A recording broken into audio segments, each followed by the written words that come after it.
Mary Mejlaq twildet ir-4 ta' Għawdex fid-9 ta' Awwissu 1905. Kitbet l-ewwel poeżija tagħha meta kellha 19-il sena.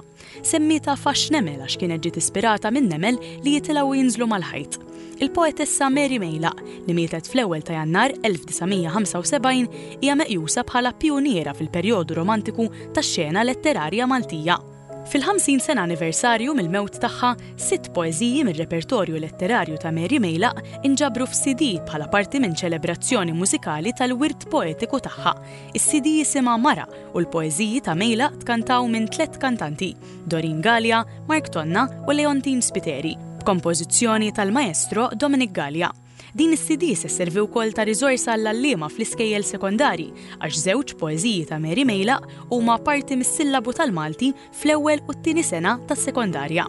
Il-poeżiji huma Xita u Ġejja x-xita. Allura dik ħaġa sabiħa li tfal jew l-istudenti mhux biss kemm jaqraw jew jisimgħu l-poeżija, imma meta inti tiddaħħal il-mużika nħum it-tifel tiegħi jgħidilma kif kanzunetta nitgħallimha malajr. U mbagħad meta jkun hemm poeżija indum aktar biex nitgħallimha. U din xi ħaġa bħal din għandha tgħin ħafna. Dan l-album mużikali bbażat fuq 6 poeżiji ta' Mary Mejlaq tnieda fix-xahar li fih jaħbad ukoll it-tieni anniversarju mit-twaqqif taċ-Ċentru tal-Ilsien Malti.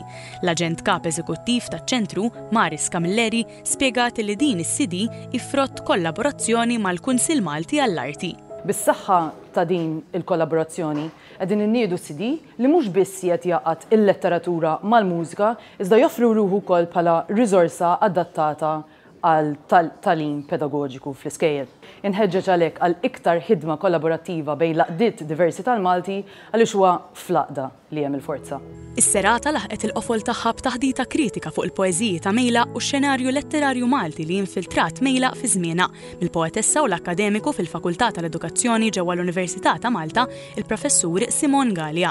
Il-Ministru għall-Kultura Owen Bonnici faħħar il-kontribut tal-poetessa Awċija għall-iżvilupp tal-lingwa Maltija. Qal li l-wirt poetiku tagħha mhux biss sen fl-iżvilupp tal-letteratura Maltija, iżda issarraf kontribuzzjonijiet bejn laqdiet diversi li għandhom għall-qalbhom il-Malti biex tkompli tikber ir-relevanza tal-poetessa Mary Mejlaq.